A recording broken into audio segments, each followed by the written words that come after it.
습니다. 우리 사도행전 6장 7절에서부터 15절까지 말씀입니다. 사도행전 6장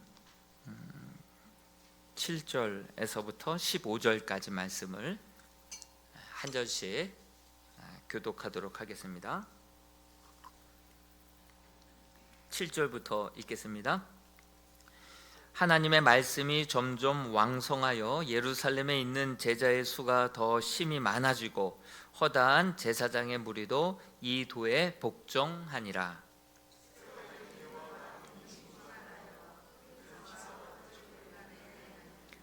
이른바 자유민들 즉 구레네인 알렉산드리아인 길리기아와 아시아에서 온 사람들의 회당에서 어떤 자들이 일어나 스데반과 더불어 논쟁할세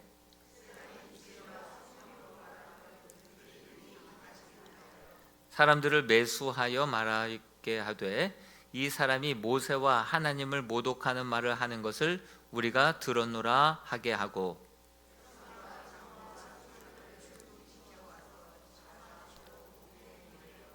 거짓 증인들을 세우니 이르되 이 사람이 이 거룩한 것과 율법을 거슬러 말하기를 마지 아니하는도다.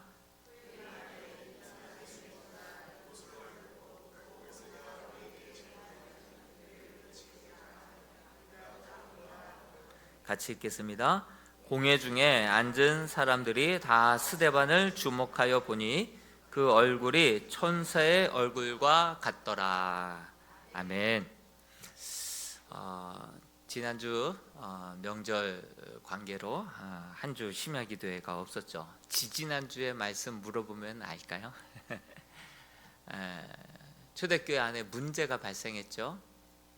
정말 성령이 놀랍게 역사하셔서 다 누구든지 자기 것이라고 주장하는 사람 없고 주님을 주인으로 성령의 충만함을 덧입어서 그것들을 사도들의 발 앞에 내려놓자 사도들이 이제 또 공평하게 나눠주는 가운데 헬라파 과부들 또 히브리 과부들이 서로 구제해서 차별받는 그런 갈등이 처음 빚어지게 되죠. 그래서 그 갈등의 관계의 문제인데 그 문제를 초대교회는 어떻게 풉니까? 이것을 갈등 전문가, 구제 전문가를 불러다가 문제를 해결하는 것이 아니라 말씀과 기도에 우리가 더 전무하지 못했다. 이것을 영적으로 풀어내죠. 그래서 우리가 오늘 이 밤에도 여러 가지 근심 걱정 문제들을 가지고 주 앞에 나왔는데 그 문제가 아니라 이것을 영적으로 풀어야 되는 거예요. 더 우리가 하나님 앞에 이 문제 가지고 이거 구하러 갔다가 하나님께서 그게 문제가 아니다, 이게 문제다 말을 할 때 그거 내려놓고 하나님 앞에 기도하다 보면 문제는 문제 같지 않게 풀어지는 놀라운 은혜와 역사가 있게 될 줄로 믿습니다. 그러므로 이 초대교회에 일어났던 이 문제들은 기도하라고, 그 문제들 가지고 주 앞에 가지고 나와서 하나님의 지혜를 구하라고. 그래서 주의 말씀에 귀를 기울이고 기도 가운데 주께 맡길 때에 주님께서 그 문제들을 정말 영적으로 말씀과 기도로 전무하고 그리고 또 말씀과 기도에 또 성령의 충만한 일꾼들을 뽑으니까 은혜가 더 커지자 문제는 문제 같지 않게 싹 넘어가 버리는 그러한 놀라운 은혜가 있죠. 오히려 그것을 역전해서 7절에 보니까 부흥이 일어났대요. 교회에 문제가 있어서 그 문제를 어떻게 해결해야 되나 싶었는데 영적으로 해결하고 말씀과 기도로 해결하니까 또 말씀의 사람, 기도의 사람, 성령 충만한 사람들을 일꾼으로 세워서 그 일을 맡겨버리니까 오히려 교회에 문제를 뛰어넘어 부흥이 일어나 버리는 거예요. 부흥이. 그리고 그 부흥을 또 뛰어넘어서 그 사도들이 나아가서 순종하고 복음을 전하는데 놀라운 기사와 표적들이 일어나는 거예요. 7절, 8절 다시 한번 읽어볼까요? 7절부터 먼저 읽어봅니다. 시작. 하나님의 말씀이 점점 왕성하여 예루살렘에 있는 제자의 수가 더 심히 많아지고 허다한 제사장의 무리도 이 도에 복종하니라. 그렇죠? 그리고 말씀과 기도의 사람, 성령 충만한 사람들을 막 세우자 또 어떤 일이 벌어집니까? 8절도 읽어봅니다. 시작. 스데반이 은혜와 권능에 충만하여 큰 기사와 표적을 민간에 행하니. 큰 기사와 표적까지도 일어나는 거예요. 그러니까 뭐 문제가 있어서 말씀과 기도로 전무하고 말씀과 기도의 사람들을 세워서 이 문제들을 해결할 수 있도록 구제하는데 이분들이 서빙할 수 있도록 봉사자들을 뽑은 거예요. 집사들을 뽑은 거예요. 그랬는데 오히려 교회에 문제를 뛰어넘어 부흥을 뛰어넘어 큰 기사와 표적이 일어나는 거예요.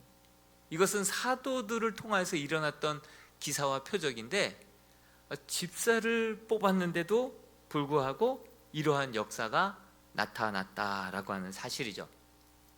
누가복음 10장에 제자들이 어떻게 예수님께 훈련을 받았냐면 누가복음 10장에 보면 70인의 제자를 파송하는 그 파송 장면이 나옵니다. 주님께서 따로 이 70인을 세워서 각 동네와 각 지역으로 둘씩 짝을 지어 보냅니다.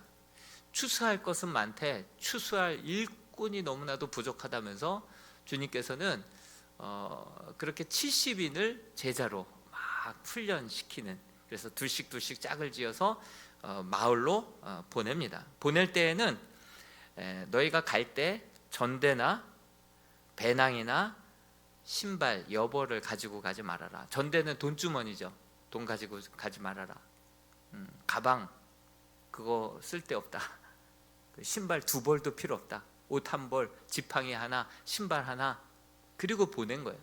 이것은 전적으로 주님만 의지하고 가라는 거예요. 그리고 가서 병든 자가 있으면 기도해주고, 또 사람을 만나거든 그에게 하나님의 나라, 이 복음을 전하라고.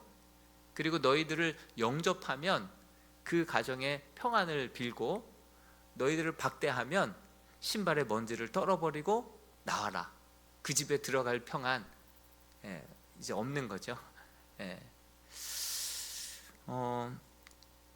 그렇게 주님께서 제자들을 훈련시키시는 거예요. 둘씩 짝을 지어서 이렇게 행동 지침과 뭘 가져가고 뭐 어떻게 하고 다 알려줬어요. 그리고 그들이 주님의 말씀 명령 붙들고 가서 한번 해봅니다. 따라서 해볼까요? 전하면 있고 안 전하면 없다. 여러분들이 1년 동안 열매가 없고 전도한 사람이 없다면 안 전한 거예요. 전하면 있고 안 전하면 없다. 전하면 우리도 되던데요. 이렇게 되는 거예요. 그들이 뭐라고 보고했냐면 17절입니다. 누가복음 10장 17절 같이 한번 읽어봅니다. 시작. 70인이 기뻐하며 돌아와 이르되 주여 주의 이름이면 귀신들도 우리에게 항복하더이다. 되던데요. 주님 말씀하신 대로 전하니까 되던데요. 여러분, 전도 폭발 훈련을 제가 이전 교회에서도 이제 많이 그렇게 그 진행을 가르쳐 주고 파송하기도 했는데, 한 학기마다 전도하고 와서 전도 보고를 하는데 결신율이 몇 %인 줄 아세요? 풀 복음을 전하면 40분도 붙잡고 전하거든요. 풀 복음을 전하는데 매번 학기 말마다 75%는 복음을 전해요. 끝까지 들어요. 결신율이 75%예요. 여러분, 전하면 있습니다. 안전해서 없는 거예요. 아무리 시대가 악하고 또 교회 이미지가 실추됐다 하더라도 관계전도이기 때문에 관계를 맺고 계속해서 선물을 전하고 연락을 하고, 그러다가 결정적인 순간에 가서 복음을 전하기 때문에 다 들어요. 거의 들어요. 그리고 주님을 영접하는 사람도 있어요. 눈물을 흘리면서 영접하는 사람도 있다고요. 그 결신율이 75%, 70% 항상 넘었어요. 좀 희한해요. 이렇게 바쁜 와중에 길 가다가 노방전도 해도 40분, 50분 이렇게 붙잡고 전도를 하는데 들어요. 예? 아시는 분을 통해서 전도하니까 들어요. 결신율이 75%가 넘는다니까요. 그래서 전도 폭발팀이 전도하는 그 명수가 1년이면은 몇십 명씩 돼요. 몇십 명씩 돼요. 예. 전하면 있고 안 전해서 없는 거예요. 여러분, 그래서 주님께서 그들을 참 최고의 교관이에요. 그런 걸로 기뻐하지 말고 이런 걸로 기뻐하라. 그러면서 그들을 또 이렇게 교정을 해주시는 거예요. 주님의 제자 훈련이 바로 이런 거예요. 주님의 제자 훈련이, 우리 주님께서 뭘로 기뻐하지 말고 뭘로 기뻐하라고 하셨는지 20절을 같이 한번 읽어봅시다. 시작. 그러나 귀신들이 너희에게 항복하는 것으로 기뻐하지 말고 너희 이름이 하늘에 기록된 것으로 기뻐하라 하시니라. 이렇게 주님의 제자들이 주님께 이런 제자 훈련을 받았어요. 70인이 두씩 짝을 지어서 35팀을 이루어서 마을로 가서 복음을 전하고 와서 보고하니까 그것 가지고 기뻐하지 말고 이것으로 기뻐해라 하면서 그들을 이렇게 잘 교정해 주면서 아주 멋진 사도로 그들이 준비가 됐죠. 그 본대로 배우는 거예요. 예? 본대로. 그러다 보니까 그 사도들이 성령의 충만함을 받고 그렇게 7 집사들을 양육하고 훈련된 성령의 충만한, 이미 복음으로 무장되고 말씀의 사람, 기도의 사람, 성령으로 충만한, 그 지혜로 충만한 그러한 사람들 7명을 제자로 뽑았어요. 그리고 그들을 보내니까 이런 역사가 또 나타나는 거예요. 기사와 표적이 나타나고 문제들이 봉합되고 교회가 하나 되고 오히려 교회가 뛰어넘어 부흥하는 역사가 일어나는 거예요. 집사가 이 정도니 감독은, 장로는요 어땠을까요?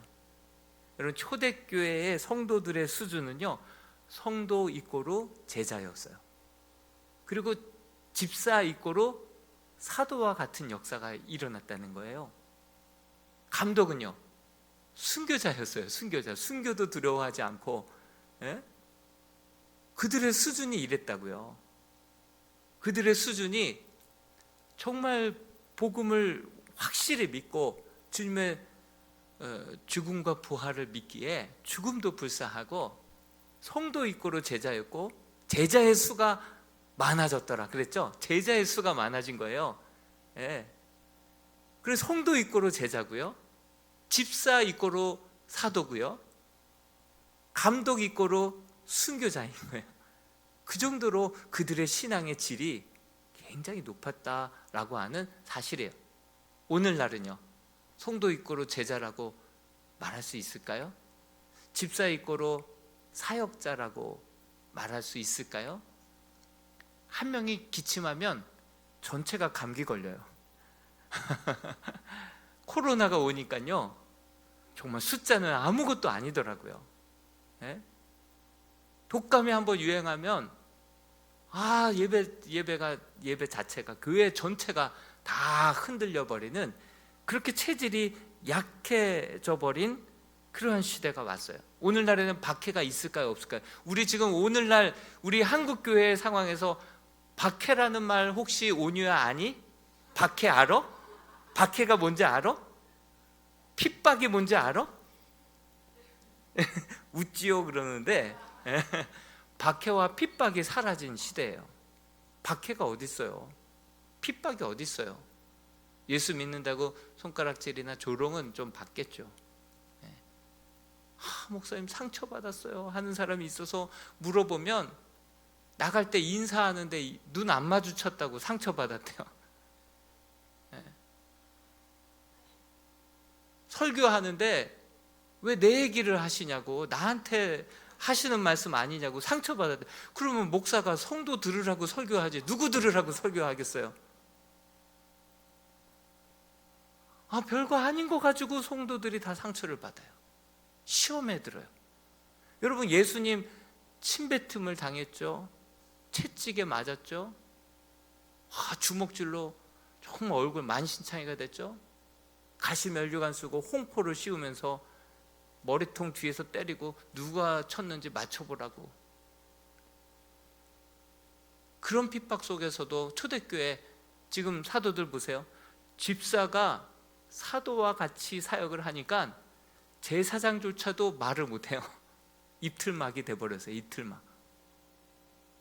그 정도로 권세가 있고요. 말씀에 대해서 7장에 가면 스데반 설교가 나오거든요. 와, 구약을 깨고 있어요. 집사 수준이에요. 제사장조차도 할 말이 없으니까 거짓 사람들을, 증인들을 뽑아서 그들을 모함하는 거예요. 그리고 옥에 가두는 거예요. 심지어 돌로 쳐 죽이는 거예요. 이런 박해 가운데서도 스데반은 저들의 죄를 용서하여 주옵소서. 여러분, 수준이 느껴져요? 어너더 레벨이라는 게 느껴져요? 레벨우가 다르죠? 레벨이 다른 거예요. 여러분, 우리가 제자 삼으라고 했지 출석교인 만들라고 하지 않았어요. 우리 한국교회가 부흥, 성장에 막 초점을 맞추다 보니까 어떻게 해서든지 교회에 많이 나오게 하는 데 초점을 맞췄지, 성도들의 퀄리티를, 그들을 진정한 제자로 삼는 이 일, 그들을 사도로 이렇게 정말 사역할 수 있도록, 같이 동역할 수 있도록 이 일에 교회가 그동안 무책임했고 여러분들은 관심이 없었어요. 그러다 보니 성도 이꼬로 제자, 집사 이꼬로 사도, 감독, 장로 이꼬로 순교자, 이 공식이 다 무너져 버렸고 체질이 약해져서 별거 아닌 것 가지고 시험 들고 상처받았다고 하고 교회도 떠날 뿐만 아니라 신앙도 버려버리는 그러한 일들이 지금 비일비재하게 일어나서 한 명이 기침하면 다 같이 감기에 걸려버리는 그러한 역사들이, 그러한 기적과 같은 일들이, 그러한 엉뚱한 부흥이 지금 일어나고 있는 것은 아닌가, 우리가 다시 한번 우리 스스로를 돌아봐야 할 것입니다. 여러분, 이번에 선출된 우리 정말 항존직분자들은 초대교회의 스데반과 같은 이러한 귀한 모습으로 빚어지고 세워질 수 있는 그러한 항존직분자 그런 훈련과 그러한 교육의 시간이 될 수 있기를 주님의 이름으로 축복합니다. 안 그래도 둘씩 짝을 지어서 보내기 좋게 둘씩 부부가 그렇게 항존직에 당선되신 분들이 많아요. 둘씩 짝을 지어서 같이 이렇게 정말 복음도 전하고 말씀대로 정말 주님의 이러한 제자들, 사도들로 정말 잘 빚어지고 세워져서 이분들이 가는 곳마다 정말 교회가 하나 되고 상처가 봉합이 되고 이분들을 통하여서 교회가 부흥하고 성장하게 되고, 이분들이 나아가서 주님의 복음을 막 전하고 증거할 때 이분들을 통하여서 가정이 치유되고 영혼이 주께 돌아오는 놀라운 은혜와 역사가 있게 되기를 주님의 이름으로 축복합니다. 그것이 교회가 막 숫자는 많은데 이것을 제자입니까의 저자인 후안 카르로스 목사님이 그 주님 앞에 그만 이만하면은 그래도 교회가 지금 600명이지 않습니까? 막 얘기하는데 하나님께서 말씀하시기를 그것은 비만이지 건강이 아니다 이거예요. 그건 교회가 비만해진 거지 정말 질적으로 건강한 성도들로 그런 교회로 세워진 것이 아니다, 이렇게 말씀을 하셔서 그때부터 제자입니까? 제자 훈련을 해서 그 교회가 질적으로 그들의 신앙이 정말 제자와 같이 빚어지고 세워지니까 양쪽으로 더 폭발적으로 더 부흥하는 거예요. 초대교회와 같은 건강한 거룩한 부흥이 일어나게 되는 것이죠.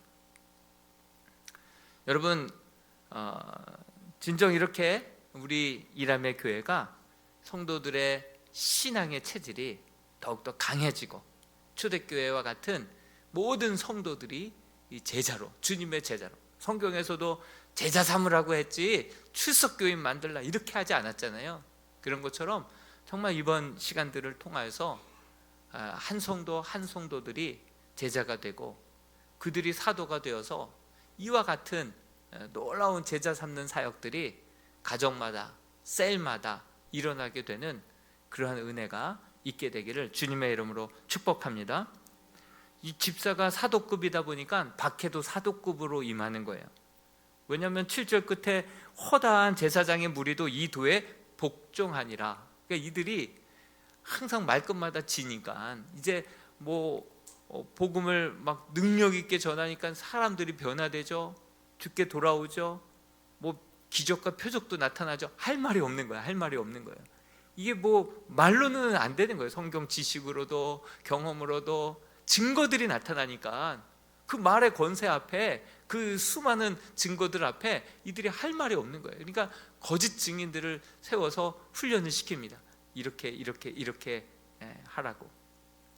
그러면서 그들을 향하여서 두 가지 문제점을 발견하고 그 두 가지 문제점을 가지고 공회에 고발을 합니다. 그 말씀이 13절 14절에 어떤 흠집을 내고 어떤 트집을 잡냐면 13절 14절을 같이 한번 읽어보겠습니다. 시작.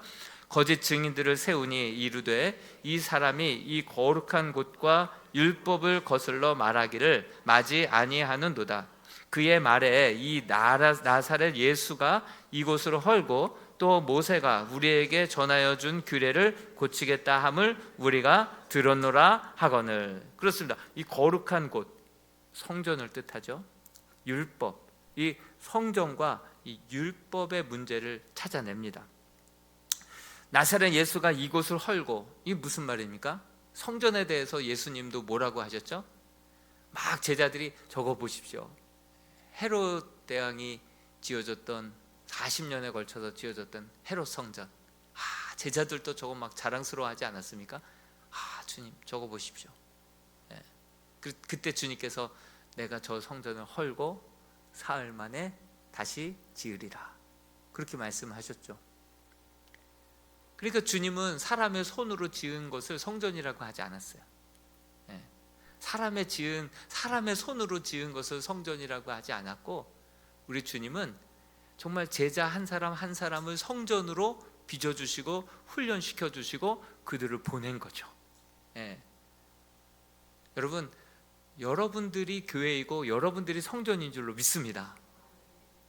우리 주님께서는 이 교회당 건물을 성전이라고 얘기하지 않았어요. 이것은요, 돌 위에 돌 하나 남지 않고 다 무너지리라 했고요, 그 예언의 말씀대로 AD 70년 그 로마의 티투스 장군에 의해서 정말 예루살렘 성전이 무너질 때 그 성전에 돌과 돌 사이에는 금이 있다, 이런 소문까지 들어서 사람들이 샅샅이 돌과 돌 사이를 뒤지니라고 돌 위에 돌 하나 남지 않고 다 무너져 버린 거예요.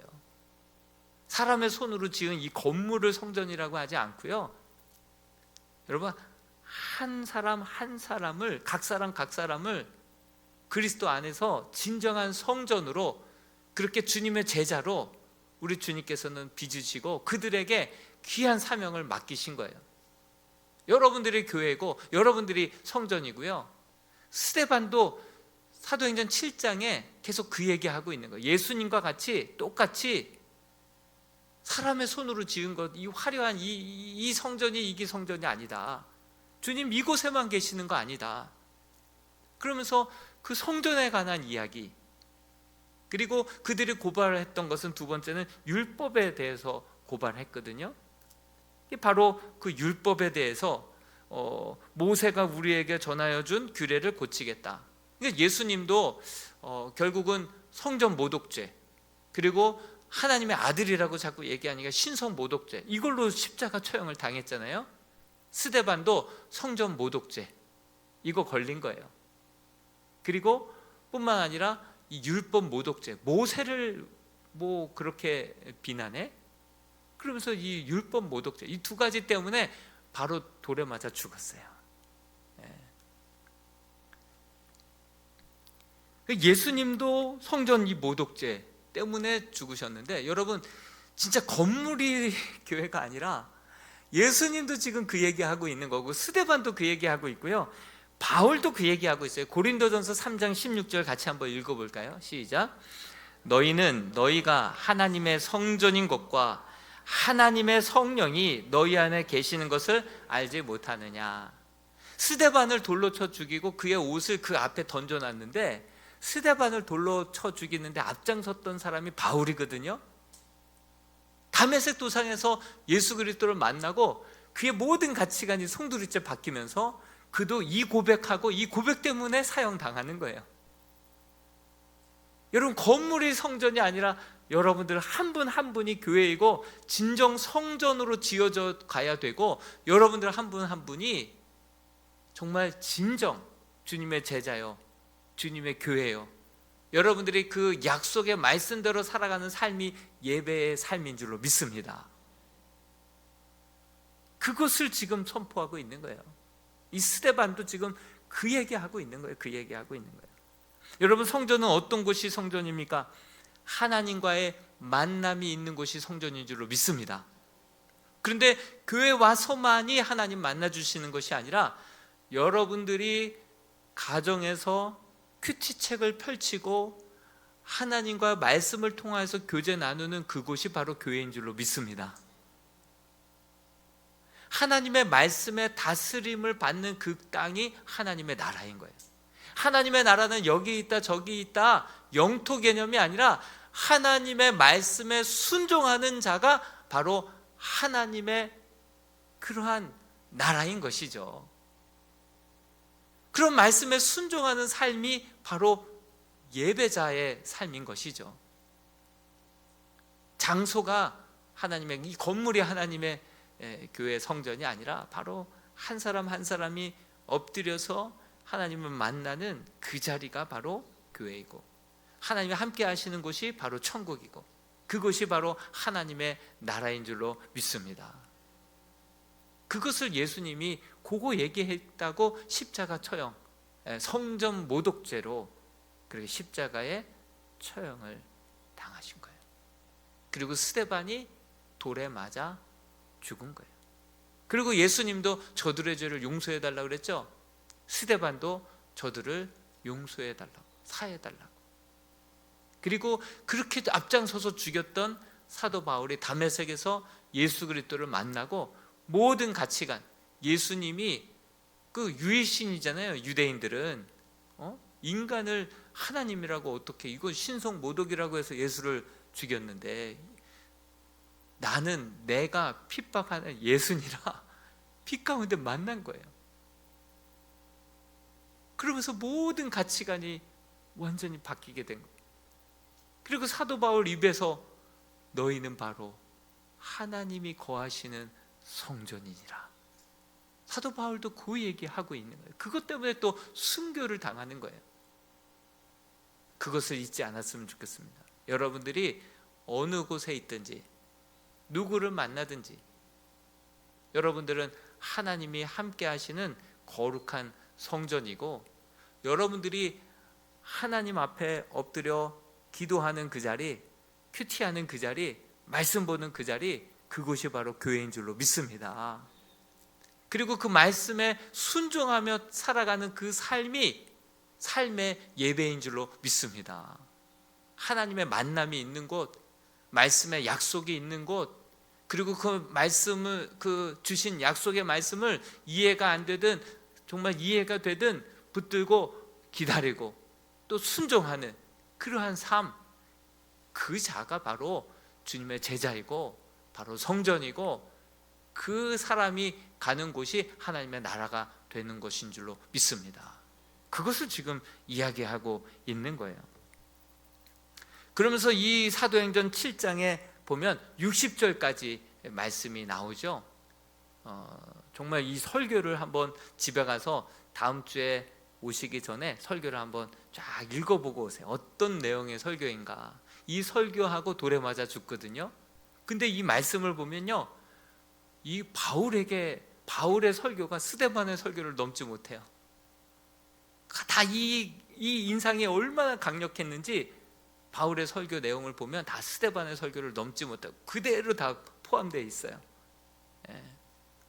그 정도로 아브라함부터 그리고 그의 이제 요셉과 또 다윗과 솔로몬에 이르기까지 구약을 완전히 꿰고 있는 이게 집사의 실력이라니까요. 뭐 준비했겠어요? 바로 그 자리에서 이야기하는데 성경을 관통하고 있는 거예요. 왜 돌에 맞았을까 생각해 보면 너무 길게 설교해서 돌에 맞아 죽은 것이 아닌가 싶어요. 좀 길긴 해요. 그래서 제가 이 성경 말씀 쭉 읽고 다시 보고 다시 보게 하면서 설교 좀 짧게 해야겠다. 특히 2부 예배 때 짧게 해야겠다. 많이 반성했습니다. 설교 너무 길게 하면 안 되겠다. 이제 마치도록 하겠습니다. 예. 이 설교 내용은 이제 다음 주에 성전에 대해서, 율법에 대해서 바로 지적을 해서 이야기했는데, 이 설교 내용을 보면은 정말 하나님의 성전은 너희들이 얘기하는 이 건물이 아니다. 아브라함 봐라, 메소포타미아 거기 교회 있었냐? 하나님 만났잖아. 약속이 있었잖아. 그 약속 말씀 붙들고 그대로 순종했잖아. 거기 교회 없었어. 그러나 하나님 만남이 있었고 약속이 있었고 순종이 있었어. 아브라함 믿음의 조상 됐잖아. 그가 여러 가지 어려운 일이 있었던 것은 약속을 주고 25년 걸리고 그 약속을 줬는데 한 평 있을 땅도 없게 여러 가지 어려운 일들이 있었지만 다 그를 믿음의 조상 되게, 교회 되게 하기 위한 하나님의 연단이었어. 단련이었어. 하나님의 교회 되게, 여러분들에게 주어진 그 환경, 고난, 여러 가지 어려운 상황들, 여러분들을 교회 되게 하시기 위한 하나님의 선하신 섭리이고 하나님의 계획이고 하나님의 역사인 줄로 믿습니다. 교회를 교회 되게, 예배를 예배 되게, 그것이 우리의 교회가 감당해야 할 사명이고 우리 항전 집권자들이 빚어져야 할 그러한 참된 성도의 모습인 줄로 믿습니다. 그런 은혜가 우리 이랑교회 가운데 있게 되기를 주님의 이름으로 축복하면서 우리 같이 한번 이 찬양 불렀으면 좋겠습니다. 나는 하나님을 예배하는 예배자입니다. 이 찬양 함께 고백하면서 정말 내가 서 있는 곳 그 어디서나 정말 하나님을 예배하고 성전된 그러한 모습과 삶으로 살아가게 해 주옵소서. 정말 엎드리는 그 큐티의 순간, 정말 기도의 자리, 말씀을 듣는 자리, 순종의 삶, 이 모든 것이 예배가 되게 하시고 주님의 성전으로 살아가고 성전으로 교회로 빚어지는 그러한 우리 이랑교회와 성도 되게 해주시고 성도 이끌어 제자의 삶을 다시 한번 회복하는 그러한 교회 되게 해달라고 우리 합심하여서 함께 찬양 부르고 기도하겠습니다.